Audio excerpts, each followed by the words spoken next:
నమస్తే, welcome to our channel. నేను రవీంద్ర బాబు.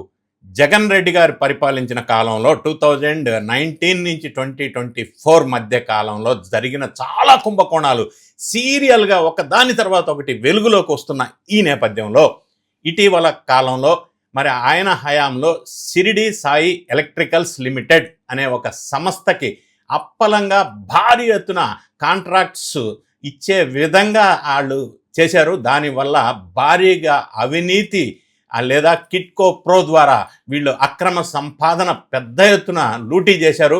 సుమారుగా 40,000 కోట్ల కుంభకోణం ఇది. ఇంతవరకు ఇంత పెద్ద కుంభకోణం ఎక్కడ ఆంధ్రప్రదేశ్లో జరగలేదు. ఒక కంపెనీకి ఆర్డర్స్ ఇచ్చే విషయంలో ఇంత పెద్ద కుంభకోణం జరిగింది అని చెప్పి ఇప్పుడు వార్తలు చక్కర్లు కొడతా ఉన్నాయి. దీనికి ప్రధానమైన పాత్ర పోషించినటువంటి వ్యక్తి ఏబి వెంకటేశ్వరరావు, ఐపీఎస్ రిటైర్డ్. ఆయన ఇటీవల కాలంలో పబ్లిక్ ఇంట్రెస్ట్ లిటిగేషన్ పిటిషను ఈ కుంభకోణం మీద హైకోర్టులో వేయటం జరిగింది. సో ఈ నేపథ్యంలో దీనికి సంబంధించిన షిరిడి సాయి ఎలక్ట్రికల్స్కి సంబంధించిన అంశం ఇప్పుడు భారీగా న్యూస్లో సోషల్ మీడియాలో వస్తూ ఉంది. సో ఈ ఏబి వెంకటేశ్వరరావు ఐపీఎస్ రిటైర్డ్ వేసినటువంటి పిల్లు విచారణకి టేకప్ చేసుకుంటే ఇంత పెద్ద కుంభకోణం వెనక ఎవరున్నారు, ఏం జరిగింది అనే విశేషాలు వెలుగులోకి వచ్చే అవకాశం ఉంది. ఇప్పుడు ఈ వీడియోలో అసలు ఈ షిరిడి సాయి ఎలక్ట్రికల్స్ ఏంటి, దానికి ఇచ్చిన ఆర్డర్ ఏంటి, ఎందుకు ఏ విధంగా కుంభకోణం చేశారు అన్ని టెక్నికల్ అంశాలని డీటెయిల్డ్ వివరాలను వివరించే ప్రయత్నం చేస్తాను ఈ వీడియోలో. షిరిడి సాయి ఎలక్ట్రికల్స్ లిమిటెడ్ అనేది 1994లో స్టార్ట్ చేయబడినటువంటి కడప ఏరియాలో ఉన్నటువంటి ఒక కంపెనీ. దీని ప్రమోటర్స్ ఎన్ విశ్వేశ్వర్ రెడ్డి, కాటూరి రవికుమార్ రెడ్డి.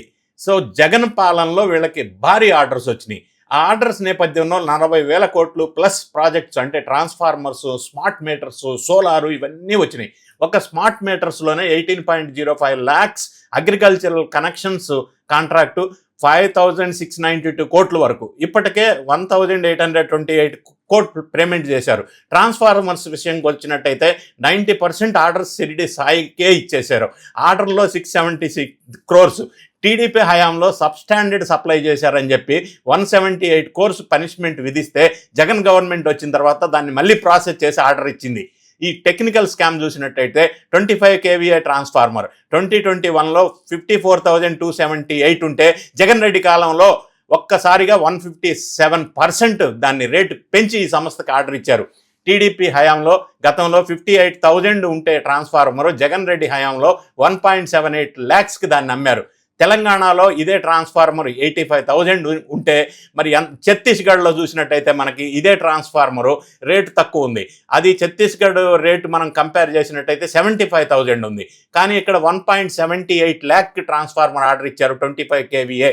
తెలంగాణలో 85,000 నుంచి 87,000, ఉత్తరప్రదేశ్లో 73,000 సుమారుగా ఉంది. అటువంటిది ఏపీలో 1.78 lakhsకి ట్రాన్స్ఫార్మర్ ఆర్డర్ ఈ కంపెనీకి ఇచ్చారు. అంటే దీనివల్ల ఎంతో భారీ ఎత్తున లబ్ధి పొందారు అనేది 157 హైక్ చేశారు అని అంటే ఇంత పెద్ద భారీ ఎత్తున అవకతవకలు జరిగినాయి అనేది వెలుగులోకి వస్తూ ఉంది. ఈ విధంగా చూసినప్పుడు ఈ భారీ అవినీతి జరిగిందని ఏబి వెంకటేశ్వరరావు ఇప్పుడు కోర్టులో వేయటం జరిగింది petition. Tender norms, tailor made norms తయారు చేశారు.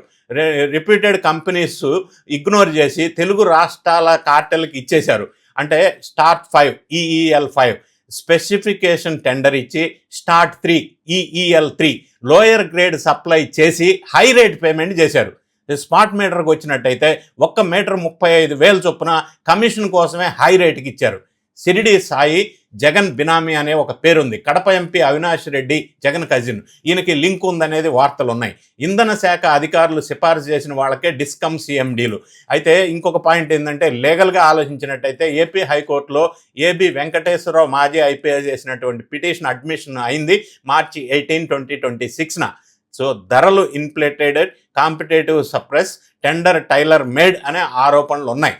ఈ సబ్స్టాండర్డ్ అయితే పెనాల్టీస్ విధిస్తారు. నోటీసులు ఇచ్చి కౌంటర్ అఫిడవిట్కి డిమాండ్ చేసే అవకాశం ఉంది కోర్టు వాళ్ళు. ఇదే సంస్థ మీద 2022-23లో ఈ అవినాష్ రెడ్డికి ఈ సంస్థకి లింకులు ఉన్నాయని కూడా ఆరోపణలు వచ్చినాయి అప్పట్లోనే. సో ఈ ఫిక్స్డ్ ఛార్జెస్ పెంచటం వీటన్నిటి వల్ల జరిగింది. పబ్లిక్ దీన్ని హండ్రెడ్స్ ఆఫ్ క్రోర్స్ లూటీ జరిగిందని కూడా వార్తలు వస్తూ ఉన్నాయి. దీనివల్ల ప్రజల్లో ఎలక్ట్రిసిటీ బిల్స్ పెరిగే అవకాశం ఉంది. ఒక్క కంపెనీకి ఇంత ఫేవర్ చేసి ప్రజల్ని మోసం చేయటం ఎంతవరకు కరెక్టు? ఇప్పుడు కూటమి ప్రభుత్వం కూడా ఈ షిరిడి సాయికి సోలార్ పవర్కి కొన్ని పర్మిషన్స్ ఇచ్చినాయి. అయినప్పటికీ కూడా గతంలో జగన్ రెడ్డి గారు పరిపాలించిన కాలంలో జరిగినటువంటి షిరిడి సాయి ఎలక్ట్రికల్స్కి అంటే నియమ నిబంధనలను ఉల్లంఘించి భారీ ఎత్తున కాంట్రాక్ట్స్ ఇవ్వటం వల్ల ఎక్కువ మొత్తంలో అప్పుడున్న అధికార దుర్వినియోగం చేసినటువంటి కొంతమంది పెద్ద మనుషులు భారీ ఎత్తున లబ్ధి పొందారు. ఈ స్మార్ట్ మీటర్స్ విషయంలో, ట్రాన్స్ఫార్మర్ సప్లై విషయంలోనూ మరి ఐపీఎస్ రిటైర్డ్ ఏబి వెంకటేశ్వరరావు గారు వేసిన పిటిషన్ కనుక హైకోర్టులో విచారణకు వస్తే ఈ సంస్థలో జరిగిన అవకతవకలన్నీ జగన్ పీరియడ్లో వెలుగులోకి తీస్తే అసలు అది 40,000 కోట్ల, ఎన్ని వేల కోట్లు స్కామ్ జరిగింది, ఎందుకు అనుచితంగా ఈ కంపెనీకి లబ్ధి జరిగే విధంగా వ్యవహరించారు గతంలో పరిపాలించిన వాళ్ళు అన్న విషయాలన్నీ వెలుగులోకి వచ్చినట్టయితే ఎవరు ఇందులో సూత్రధారి అని, మళ్ళీ ఇది ఎవరి మెడకు చుట్టుకుంటుంది, ఇందులో ప్రధాన పాత్ర పోషించిన వ్యక్తులు ఎవరు అని ఈ స్కామ్ కూడా వెలుగులోకి వస్తే ఇంకా మనకి తెలియని ఎన్నో అంశాలు వెలుగులోకి వచ్చే అవకాశం ఉంది.